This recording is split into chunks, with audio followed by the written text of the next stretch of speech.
Two cars in Davie end up on a crash course, injuring several people. One of the victims rushed to the hospital was an infant.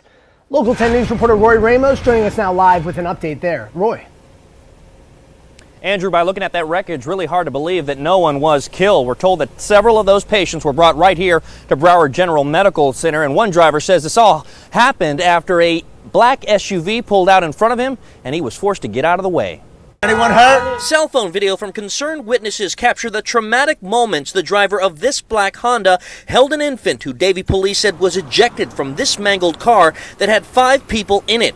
Watch as the driver, 18-year-old Heriberto Garcia, stands by while first responders use the jaws of life to pull out 74-year-old Irma Cursillo, who was trapped in the back seat. There was damage to the front, to the back. I mean, doors were off of it. It was crazy. Emily McMichael said she rode by on her bicycle moments after the crash. According to Davie police, Garcia was traveling southbound on Flamingo Road when he said a black SUV traveling west on 26th Street pulled out in front of him. To avoid the crash, Garcia said he drove over the median and into oncoming traffic where a white van crashed into him. The front was totally crunched up, and then another car was off to the side. The driver and passengers of the white van weren't seriously injured, but all 5 passengers of this black Honda were transported to Broward General Medical Center. 74-year-old Cursillo in serious condition and the infant taken by air rescue after investigators learned the baby was not in a child seat. That's just terrible. I mean, pray to God that the baby's okay and nothing happened to the baby.